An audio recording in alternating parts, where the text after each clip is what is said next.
Hi, Islamic Dad here. If you enjoy this channel, you must subscribe. I'll see if that works any better. Yeah, so I always talk about my ex-girlfriend, the covert narcissist. On some occasions, I'll talk about my ex-wife who had a midlife crisis and her new persona was a malignant narcissist. Really nasty. But a person, yeah, like I've mentioned in passing before, I've known other narcissists personally in my life. So this is one who I will call Elizabeth. And Elizabeth was one of the most horrible people I've ever met in my life. And I had the misfortune of having to spend some holidays with her and, other, situations where I had to be around her. And she was a covert narcissist of the most annoying kind. And maybe what I'm going to describe will sound familiar.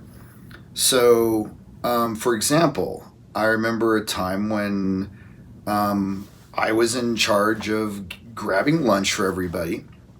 And we didn't really have any, where we were at, we didn't really have enough food for everyone to eat there. So I was just going to go through the drive-thru and get fast food. And so I was just taking everybody's orders like, oh, you want a hamburger? Okay. You want a cheeseburger? Okay. You want a salad? Okay. And I get to Elizabeth and I say, okay, what do you want? And she goes, okay, I want one double cheeseburger, but it has to have two patties, but only one slice of cheese. I don't like two slices of cheese because if I have two slices of cheese, I can't taste the hamburger patties. I can only taste the cheese. No lettuce, no mustard, ketchup only.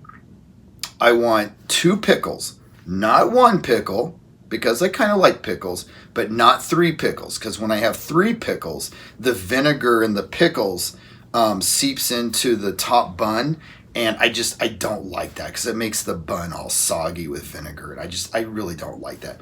So two pickles, one round circle of onion, but not a big one. I just want like a medium size to just add flavor, but I don't want too much onion because it kind of gives me like stinky onion breath, and I don't want that for the rest of the day. I just want to have like this, the one, circle of onion. And then just one nice fresh piece of lettuce. I don't want a whole lot of lettuce because I don't want it to get too big where I can't hold the hamburger or the cheeseburger in my hands. I just want like one slice, but I want it to be a big slice of lettuce so it goes all the way around the hamburger and not just parts. So when I have a bite of hamburger, I always get some lettuce in that. I want fries with it, but no salt. I don't like salt. From when I order food, I like to put the salt on myself because I know just the right amount of salt, and whenever I get it at fast food places, it's either too little or too much. So no salt. Just let me, put the salt on myself. And I'd like a medium Dr. Pepper, no ice. I don't like it when they put the ice in because it melts and then it makes everything watery, and then it doesn't taste right to me, and I just don't like that. Okay. What I just described is not an exaggeration. That is basically word for word. And everyone at the house that was present there listening to her give her order just stood there with their jaw dropping to the floor. I mean, they knew Elizabeth, so they knew that this is what she does, but still, it was just so unbelievably rude. It was just inconsiderate, etc. And so I was like, whatever, and I did the best, and I think they still screwed up her order, but who cares? And then there was another point where I think we'd gone over for like, picking them up before we did something in the backyard. And so, and we said, like, okay, is there going to be food there at the house? Because, it's at noon, and so we're all going to be hungry. So if there's not food, we can just eat before we come over. And she said, Elizabeth said, no, I have food here. I have food here. Don't worry about it. You don't need to get lunch. I have food here. So we all show up, me, my wife at the time, the two kids. We go into the kitchen. She has opened up 2 cans of olives and placed them on the kitchen table. And it's just no forks or napkins or little dishes, and she just pointed and said, I know you guys are hungry, so I opened up some olives. I mean, I was in shock. I don't like, even now, like years later, it's hard for me to even process that moment. It is just so inconsiderate to the point of being bizarre. So that was one. Another great one is that my actual wedding, this is going back, 20 something years. So my actual wedding, because Elizabeth was part of the larger family, she had asked if she could help and blah, blah, blah. And, we had our registry and stuff. And so my, soon-to-be wife at the time said, okay, I just have one thing for you, but it's, it's important. And so this is special. It's not, it's not big, but it's important and special. And that was to have a really nice pin, maybe even a fountain pen if you could find it, but a really nice pin for all the guests to use when they sign the, registry or whatever as they enter the church for the wedding. It's just it's a nice way to remember everyone who went to the wedding, and having a nice pin for that just makes the occasion that much more special for us. One thing. So Elizabeth showed up late, like 15-30 minutes late. So everyone kept going in, and so we had to find like a ballpoint pen for people to sign the registry. And finally Elizabeth shows up, and my soon-to-be wife rushes over and says, hey, can I have, can we have the pen, because we've just been using a ballpoint so far. And Elizabeth goes, yeah, I couldn't, I just didn't remember, and it's a long drive, so the ballpoint pen, that'll work fine. I just, it's too far of a drive to get the the pen that I bought, and I can give you that pen later. I can give it to you next week. And my wife to be was about ready to punch her, and I just said, nope, don't worry about it. It's unimportant. We got more important things to do with the wedding. And and I just kind of scooted my soon to be wife away from there so that there wasn't an altercation or anything. But and then so as you can probably guess, she's just a truly horrible person. Needless to say, her and her husband got divorced, and before they got divorced, they had 2 kids, and because of situations I won't get into, Elizabeth ended up having custody of both kids. Elizabeth, being Elizabeth, got fired from every single job she had for being late, for being incompetent, and she just couldn't get a job, and it got so bad that she had to honestly live off of unemployment and child custody or custody payments, child support, and also lived in Section 8 housing. So she had no job, and 2 kids, and she was getting like the monthly checks and stuff. And the program she was on I don't think it involved food stamps as far as I remember. And what would happen was all the money that Elizabeth would get, she would immediately go out and go shopping and just buy junk and fill up her little Section 8 housing and literally not have money left over for food. And so her kids are like, okay, Mom, I'm hungry. I want to eat food.